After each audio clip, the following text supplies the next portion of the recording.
So, welcome all. No matter how early I start, my lecture preparation is always a last-minute business somehow. This is why Torben get it only so late, the thing to upload. I think last week was maybe not so easy to follow, and next week and the week after, I promise you, will be tough. So for a change, I thought we'd take it a bit easy this week. I will show lots of pictures, and as Torben said, the files have been uploaded, and you can browse along and take a few comments and take a few notes in passing. Today, I want to talk about another view on images. So we've looked at images just as a collection of pixels first, and then as images in terms of patches, images in terms of what a filter bank would think about it, or images in reciprocal space. And today I want to talk about images as topographic maps, so as height maps essentially. This analogy is most natural for pure gray value images, and here's what I mean. So I've taken some random image and I've endowed each pixel with a height, and actually I've colored it in its gray value in addition, and then depending on how I rotate it, it may look like this. And there are a few algorithms for which this view of images is the most natural one, and these algorithms can be quite useful, which is why we talk about them today.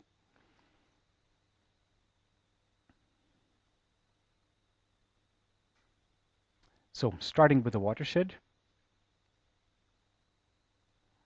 I have a short movie here courtesy of Hans Meine and Ulrich Köthe that illustrates the process. So this is the number plate of a car. The red dots show you the local minima. And now a flooding process is being started, or you can think of this as Atlantis or whatever. And from each local minimum, let me play this again. From each local minimum, we start with a flooding process, and where two floods meet, this is where a watershed is being erected. So by the way, the transition from the gray value image to this one here was by means of an edge detector, so maybe a filter that computed the absolute value of the local curvature. Then this is transformed into a topographic map. So here height corresponds to gray value. A white pixel would be very high, a black pixel would be very low. The local minima have been found, and their locations are indicated by red dots. Because there is some residual noise, there is not just a single minimum up here, but instead we have multiple local minima, and in between there may have been a gray value of 1 rather than 0. And at this point, a flooding process starts. And if you look at some of these high ridges, you see that wherever there was a ridge, a watershed is being erected. So a watershed is somehow the natural divide between two local minima. So this is what's happening in the watershed qualitatively.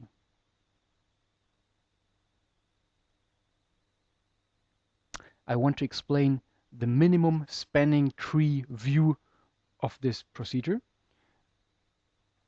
The watershed, if you supply no seeds, no so-called seed points, then it will assign a catchment basin to each distinct local minimum. However, you can also, if you so prefer, you can also supply seed points. Let me show it in terms of this image, which is from a paper by Christoph Strehle. So pretend for a moment that you are colorblind, and let's say that on the left-hand side, these blue and green dots are local minima. Local minima are easy to find in an image. then one way to compute the watershed is in terms of a minimum spanning tree. If we are colorblind, then there's no distinction between the blue and the green dots, so it would be sufficient to have just a single auxiliary node. So I could have one auxiliary node which I connect to all these local minima. And I'm here talking about an edge-weighted watershed where I'm thinking of my image in terms of such a graph composed of vertices and edges. And the edge weights encode, if we have a gray value image, then they encode simply the height distance between, or the gray value difference between two adjacent pixels. I can designate this vertex here as the node of my minimum spanning tree, and I can give a weight of 0 to these auxiliary edges. Who knows the concept of minimum spanning tree? Okay, so if you have a collection of, if you have a graph, so a graph is often written as a collection of vertices V and edges E.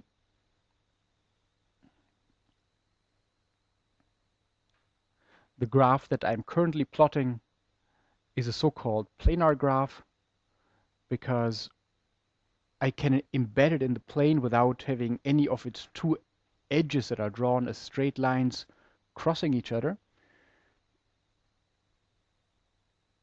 But minimum spanning trees are also meaningful for non-planar graphs, like this one here. So we have this collection of nodes, and we have, so far I've shown the edges simply as being on or off, as binary, or as encoded by binary indicator variables. But edges can also have weights.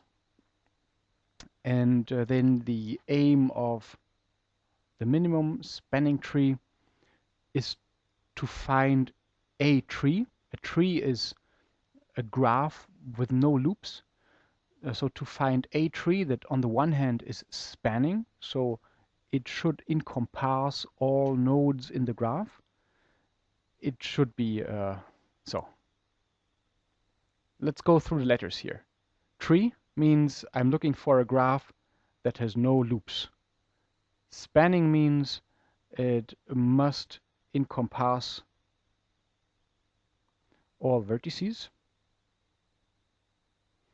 And a minimum means that if I define the weight of a graph as the sum of its constituent edges, then I want to have the graph that is spanning and that has no loops.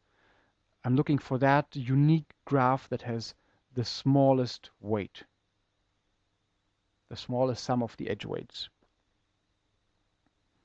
So spelled out, a minimum spanning tree. So I cannot indicate the spanning tree without, or well, I can show the spanning tree, but you wouldn't know what is the correct spanning tree without knowing the edge weights, and I've not, I cannot do this computation here in my head, even if I did have the weights, but it can look something like this. So the red part could, for instance, be a minimum spanning tree for this graph for suitably chosen set of weights, and I haven't specified the weights here. Okay, now back to this auxiliary graph here in the bottom left corner. So what you see here are just the pixels in the image represented as vertices in a graph. And I now have introduced an auxiliary node or root node. And if I require that the tree be spanning, then this root node must be involved in any spanning tree. Now, if secondly, I set the weight of these edges to 0, then it means that these edges, it is okay to add them to the minimum spanning tree, because the minimum spanning tree is the sum of all edge weights, and a weight, I assume they are non-negative, cannot be smaller than 0. So I can now build a spanning tree which on the one hand encompasses these local minima, and which on the other hand then also connects the other nodes depending on the weights in the graph. So this is the minimum spanning tree view of the Watershed algorithm. Yes. How to find the weights?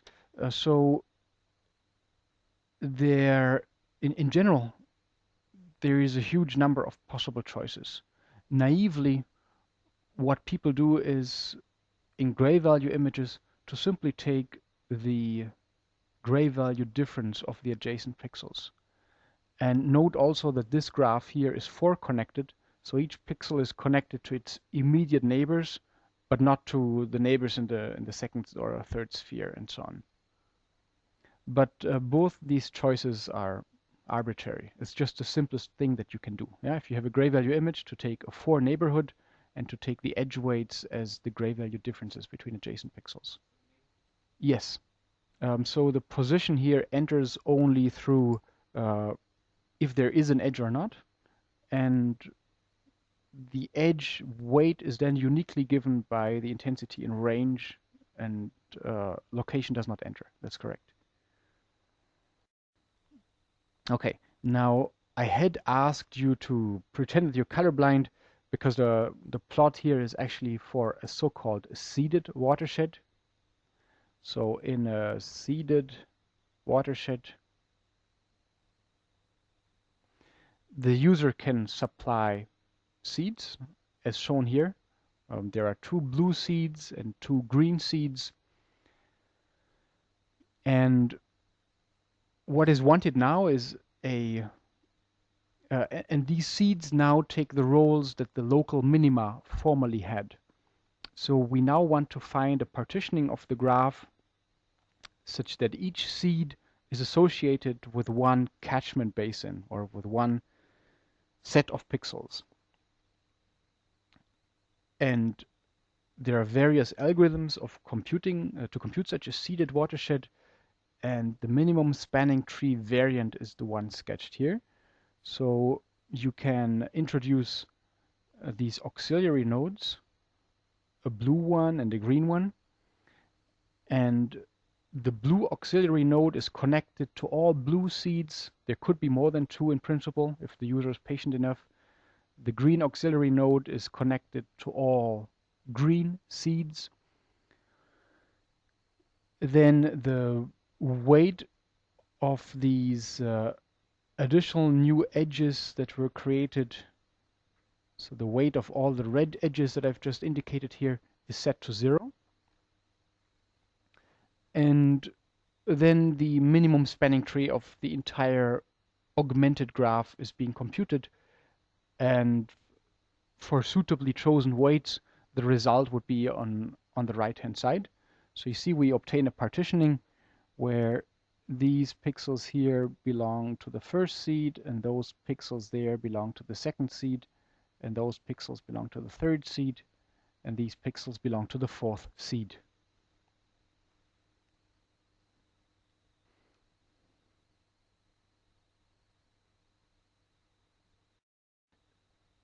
Now I like this minimum spanning tree view because the minimum spanning tree is a very fundamental problem in graph theory, and there are very efficient algorithms for it. So O(n) log n, and there are 2 famous ones. There's Kruskal's and Prim's algorithm, and Kruskal's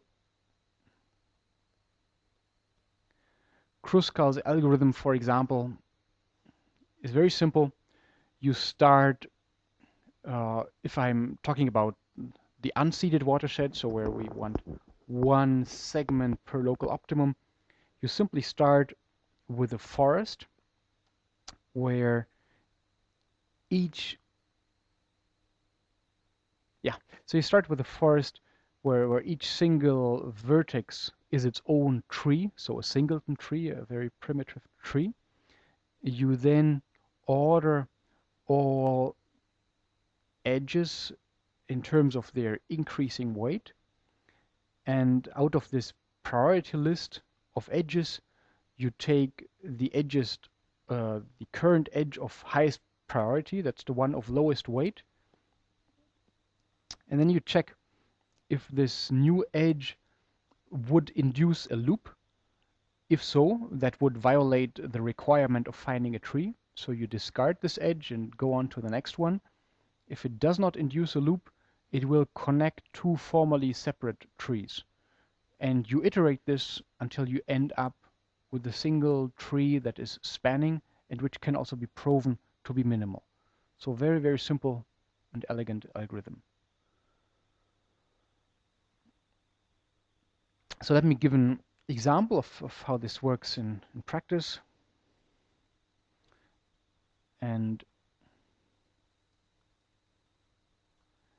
I'm using the Elastic software, which I've just installed and not even tested yet.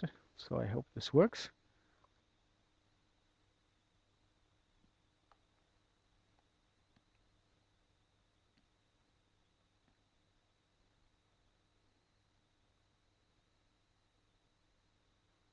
So I'm going to load a data set from the neurosciences.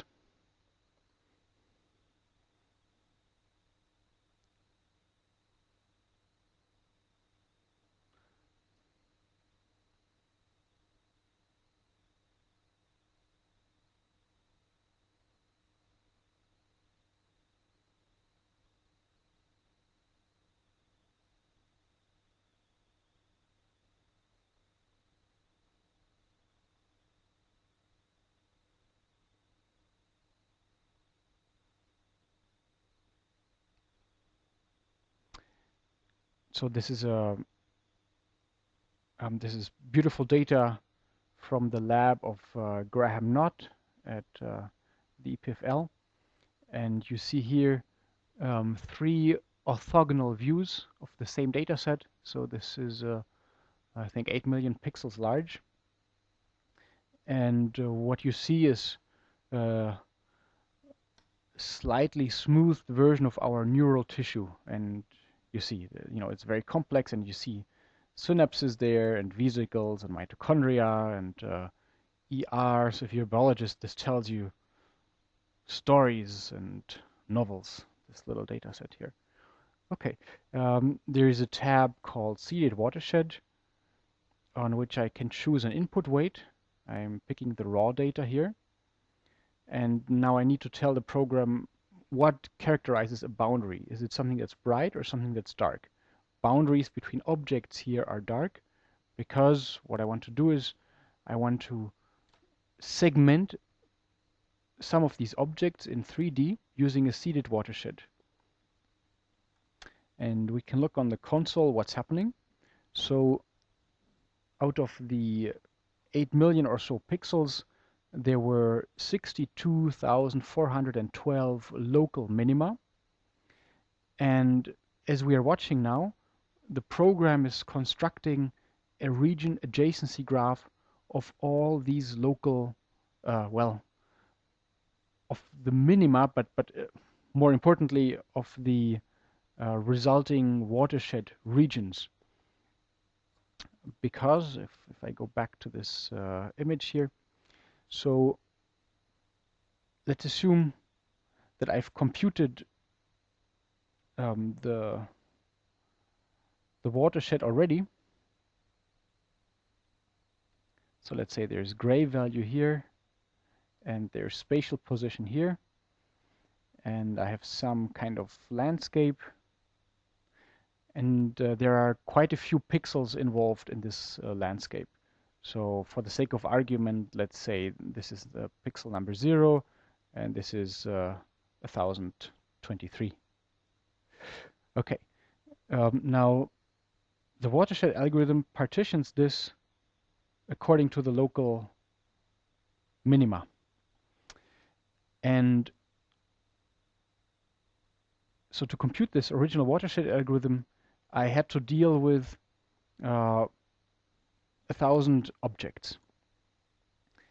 If I now want to compute the result of a seeded watershed, where I say this here gets a green seed and that gets a red seed, then if I already have the watershed segmentation, then I don't need to operate with all these 1024 pixels. It's sufficient to only operate with the resulting supervoxels, or with the catchment basins that I've gotten out of the watershed. So in other words, it's enough to deal with these few regions that I've here indicated. So I only have 5 regions to consider rather than 1024 pixels. Because as I now start, if I want to talk about it in the flooding picture, as I now start to flood, let's say from the red seed, OneNote interprets this as deleting stuff. So as I start to flood from the red seed here, this entire catchment basin is going to be either green or red. And then eventually it's going to spill over in the adjacent basin. Same here. If I fill this with green, it's going to spill over here and spill over there. And then in the end, I'm finding my overall seeded watershed segmentation, which says everything to the left of this high barrier is green, and everything to the right of this high barrier is red. And by high barrier, I mean these high gray values in between that separate these floods of different color.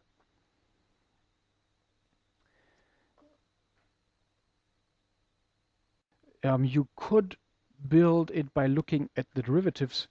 So there are various views of this. The flooding view is that you start at each seed or at each local optimum and inject through this minimum or through this seed a colored liquid. And then where two colored liquids meet, this is where you are erecting a watershed. A different view is one in terms of a minimum cost path, where the cost is given, and there you're right, by the gradient or by the intensity difference between adjacent pixels. And if we construct the path cost such that the cost of the entire path is the value of the maximum weight anywhere along that path, if we use this definition, then we get out the watershed algorithm. So that's somewhere up here. This is an excerpt from a paper by Falcao and others called the image foresting transform. If we define the path cost function as being the maximum value that's incurred anywhere along the path, if we use this cost function, and if we start at local minima, then we obtain just the watershed.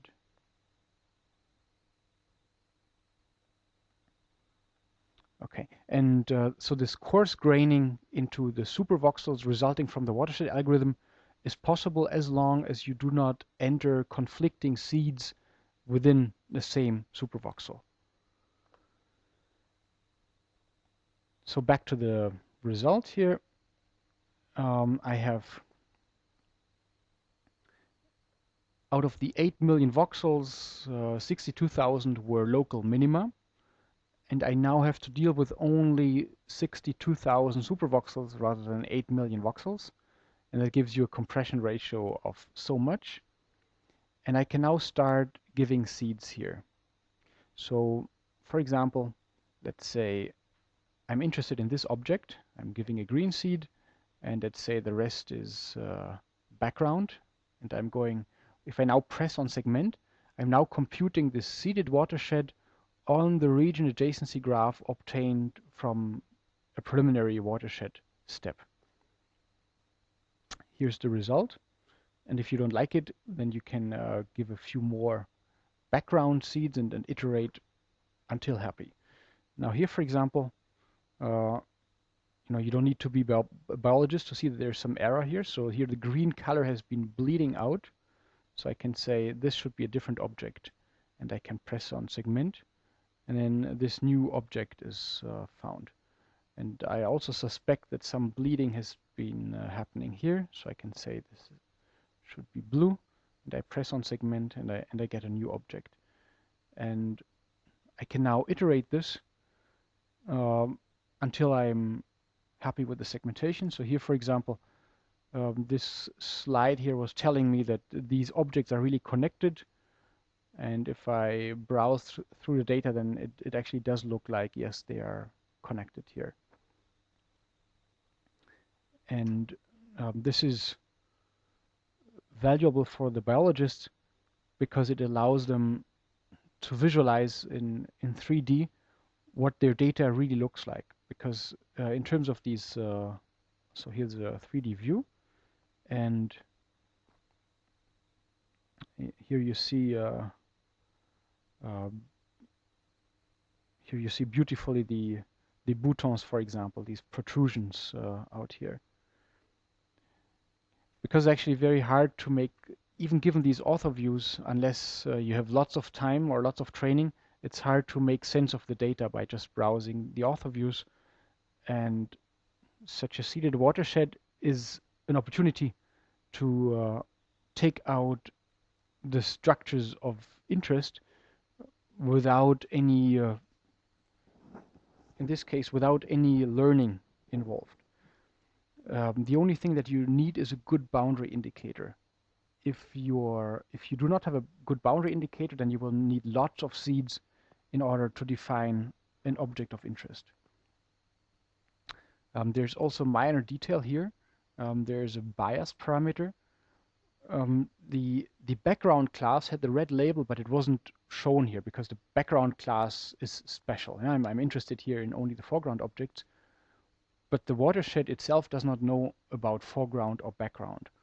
So what Christoph Strehle did here was to introduce a bias that lets the foreground classes grow or flood a bit more aggressively than the background class.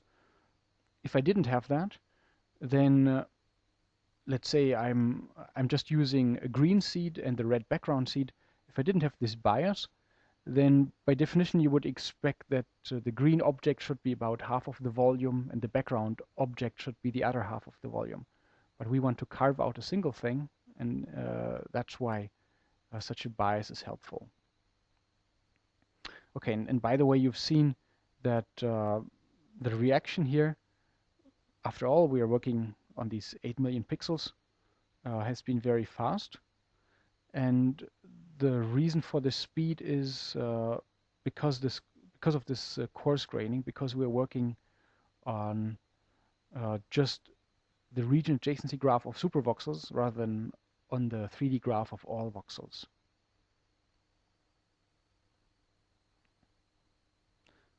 Okay, so I have another example here. This is courtesy, the data is from the Janilia Farm FlyEM team.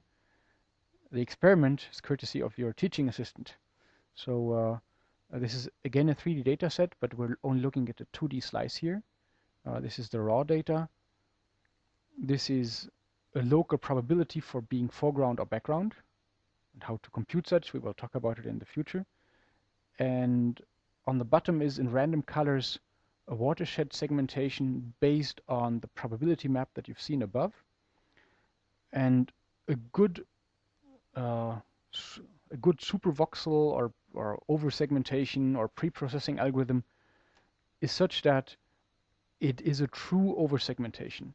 So for example, it's quite okay that the object here in the bottom left corner, this mitochondrion here or whatever it is, this is over-segmented. That's okay, we don't worry.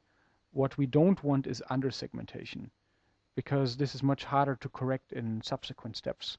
So such an oversegmentation you can always easily correct later on by just merging supervoxels.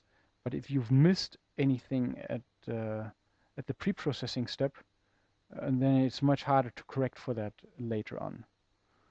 And maybe I'm spotting such an error here. You know, the colors are random, so it could also be that this is just a imperfect random color here, but you know, I would like this to be separated here, and yet it looks connected.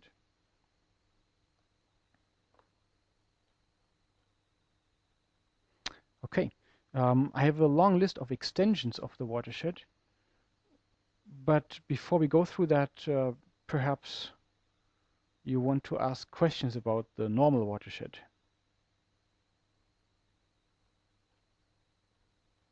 So you start from, I would just say this one thing. So you start from either local minima, if no seeds have been provided by the user, or you start from the seeds and you construct the corresponding, so if you consider these like being holes in a bathtub or drains in a territory, that's a better metaphor, then it finds you the catchment basins associated with these seeds or local minima.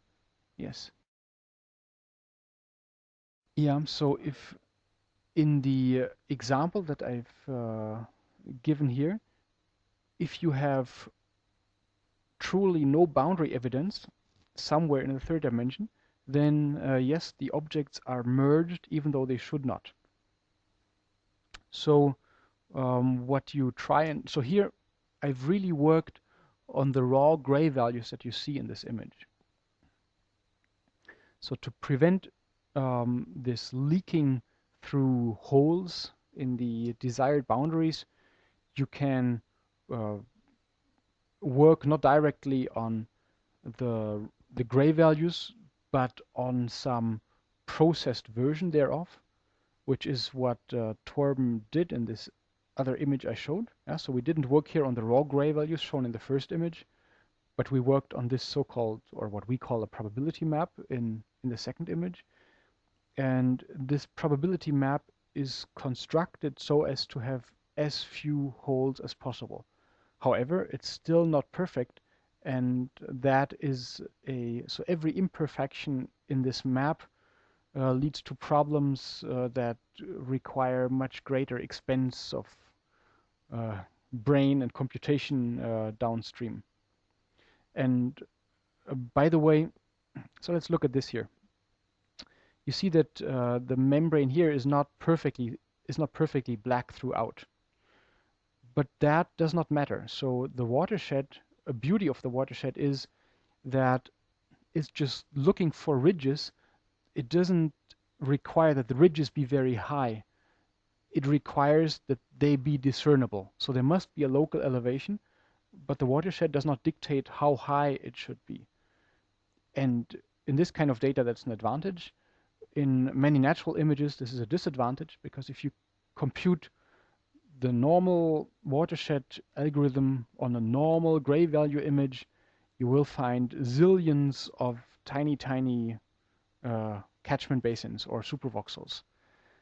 And I would say people spend 20 years trying to come up with heuristics on how to prune the resulting segmentations, or how to appropriately merge some of the resulting supervoxels. And of course, there is no simple recipe that would work perfectly on all natural images or all images that you can think of. And this is why the more modern trend is to do this by learning. So to learn the rules about which objects should be merged and which you want to keep separate. And this idea has been developed independently. So this idea of learning these merging rules has been developed independently by many groups. One of the first being from the Weizmann Institute. I don't remember the colleague's name right now.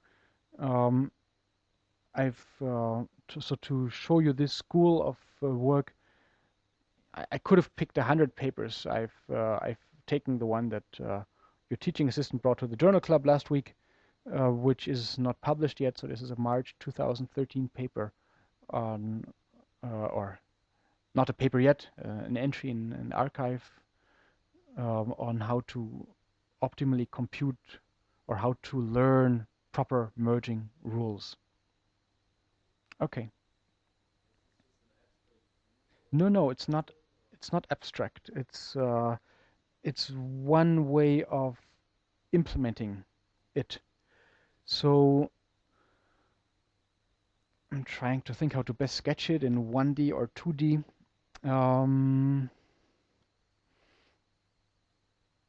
So let me go back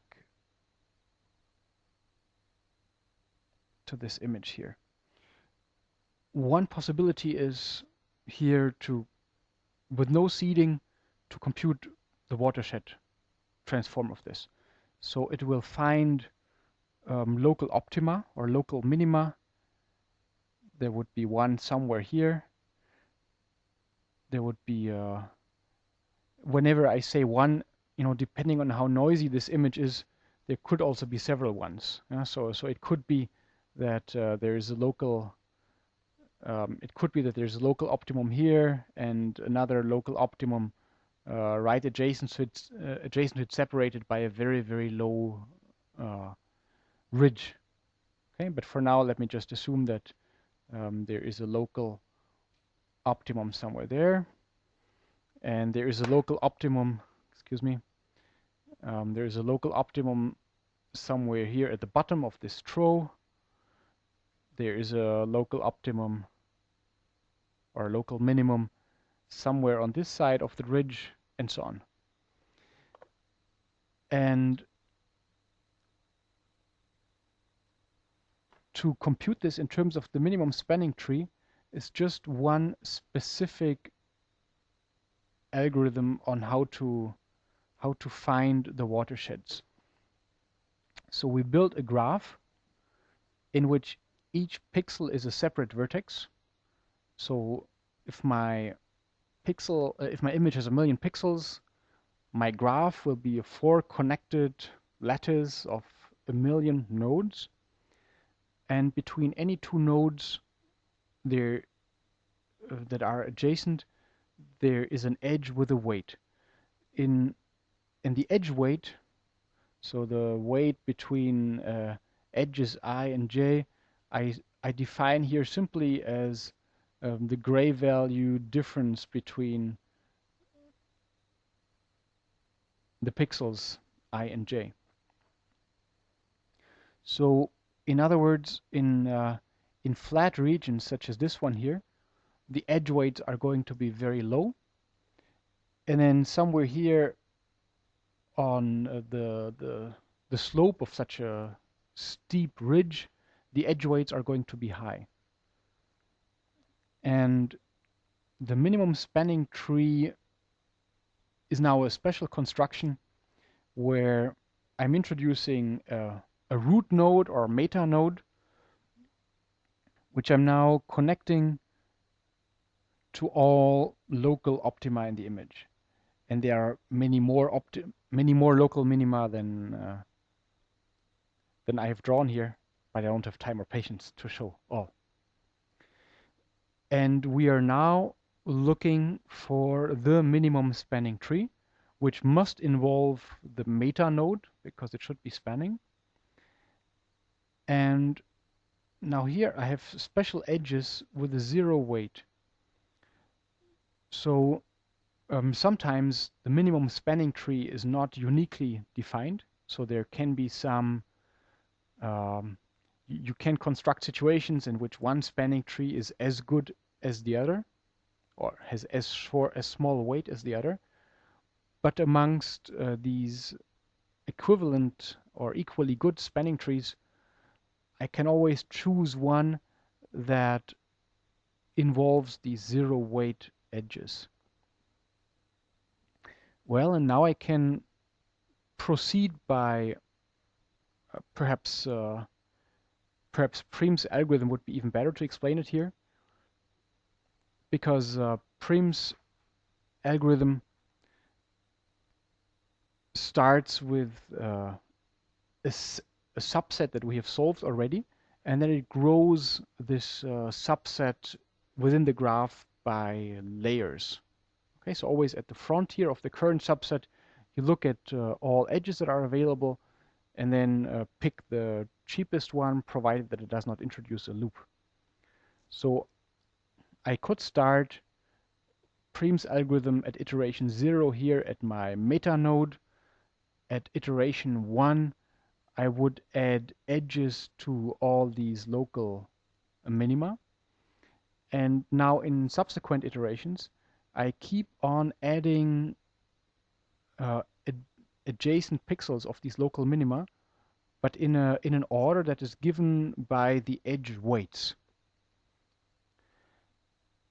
Now sometimes I am, if I've walked up one side of a slope, then on the other side I will be descending. So what we need is a rule that tells me that these points on the other side of a ridge all have equal cost as far as this local minimum here is concerned. So this is why I use this path cost rule of saying the cost of reaching a node is the maximum cost of having gotten to the previous node and the cost of making the transition to the next one.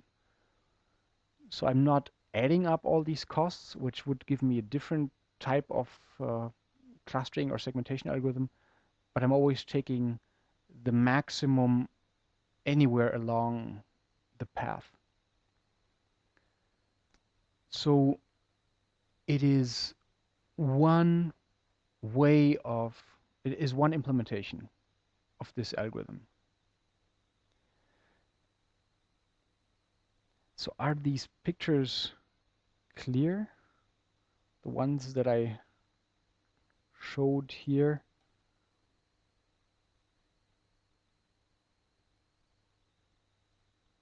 Or can you ask more questions?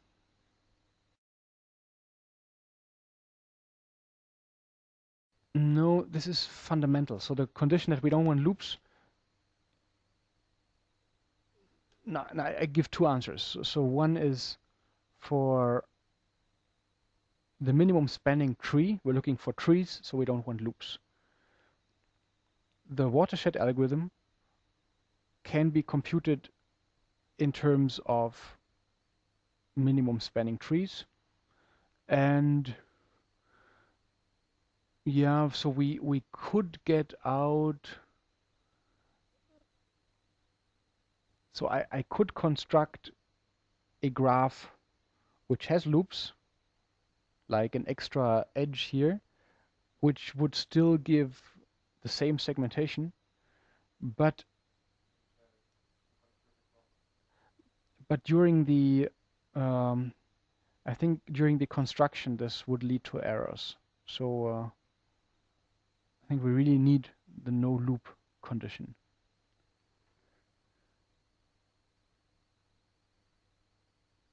I wanted to mention a few extensions. This is a completely unfair summary of the field with heavy bias towards our own work. On the one hand, what to do if you don't have a pure gray value image, but if you have several values per pixel where all of these values sum up to 1. That is an example of compositional data.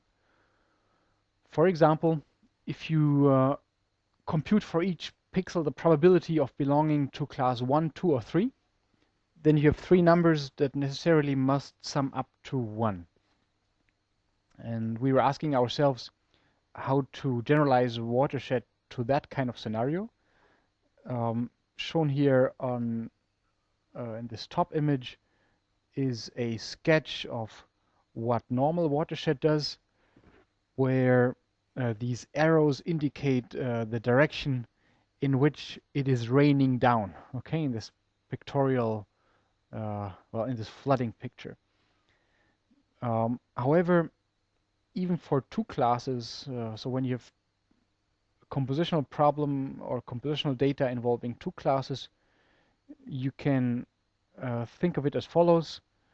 You can take this picture and fold it up along the middle, and now let the rain come again from the top, and you now obtain, well, essentially two watersheds on for the two classes. That is, you first make a hard partitioning according to this threshold of 1/2, which assigns each pixel in the image either to one class or the other class, and then subject to this masking, you run a watershed for the one class or for the other class. Well, it does exactly what it's designed to do. However, it imposes no spatial smoothness whatsoever. So if your data is noisy, then the result is going to be noisy. So imagine this curve here being not nice and smooth, but very noisy. Then you are going to obtain tiny areas like this one here, which would be assigned to the class at the bottom, and the next area is assigned to the class at the top, and so on. So you obtain a very fractionated segmentation if your compositional data is noisy. Next, I wanted to mention something that one of you has also invented during the break, namely the stochastic watershed, but the colleagues from the CMM were there first, and they use not all seeds, but pick a random subset of all minima and build watersheds on these, so a total of capital M watersheds, and then count for each pixel how often it was the site of a watershed or not, and then you can do a bit of spatial smoothing if required, and this is an interesting way to recover the most salient boundaries in an image. Then I wanted to mention how to count for uncertainty in the edge weights. So the edge weights are often postulated, for example, as the difference between intensities in two adjacent pixels. But the very raw data is oftentimes already noisy. And in segmentations like the ones I've demonstrated, you can obtain a catchment basin that is then either assigned totally to the one class or totally to the other class, depending on how high the passes to the respective seeds are, if one pass is a little bit higher or a little bit lower than the other one. So we've tried out various things, and actually the most successful one was to compute not a single watershed, but to compute multiple watersheds on edge-weighted graphs where the weights have been randomly perturbed a little bit, so that it is a sampling approach. Turns out that doing this exactly would be an NP-hard problem. So this is why we do it only in a Monte Carlo fashion. And this allows you to look at all the resulting segmentations, and where they differ, those are hotspots where the current segmentation seems to be unreliable. And this is why you can use this for sort of active or guided seeding schemes, where the computer asks you to supply the next seed in a specific location where it is very unsure about the current or about the true segmentation. This is important in 3 dimensions because in 2 dimensions you can easily see if a segmentation is not what you expect it to be, and you can add another point. But if you have 3D data, it involves a lot of scrolling, forward and backward to find if there are any poor areas in your segmentation. And this is why it makes sense to have that kind of guiding for the labeler. And then I wanted to mention the exact watershed by Ulrich Köthe and Hans Meine. This is a one image summary of what's happening On the top are two watershed segmentations, one where the watersheds are a whole pixel wide, this is the one on the left, and on the right hand side one where the watersheds lie between or are defined to lie between pixels, and at the bottom the result of a watershed of an image that was interpolated using B-splines. So in this image the local minima are shown. I believe they are green. The local maxima are blue, and then we have saddle points. No, it must be the other way around. Green must be the saddle points, red must be the local optima, blue must be the local maxima. And what the algorithm does is essentially it finds the critical points and then traces the watersheds between those critical points. Then I wanted to mention Christoph Strehle's recent work, where he studies only spanning trees that result in different segmentations if a user has given seeds. This is a generalization of the work shown further above. Then I wanted to mention a very influential paper by Peter Felsenschwalb and Daniel Hattenlocher. This is very similar to the watershed, except that when merging two previously disconnected segments in Kruskal's algorithm, they evaluate not just the edge weight between those segments, but they also evaluate the internal structure of the components. So in other words, two components are merged. This is here an excerpt from their paper. Two components are merged if the edge weight is substantially smaller than something like the internal depth or the internal noise level in those components.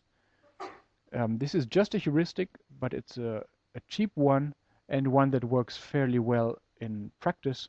You know, it's a very simple algorithm, so you cannot expect it to do wonders, but it does reasonably well considering its simplicity. And this is a building block in many more advanced pipelines used today. And this has been something of a forerunner of a paper that I've mentioned previously. So the trend today is to not hand code rules such as the one that you've seen above, but to learn what are good merging strategies just by supplying training data and letting the algorithm imitate the human. All right, this is what I wanted to say about watersheds.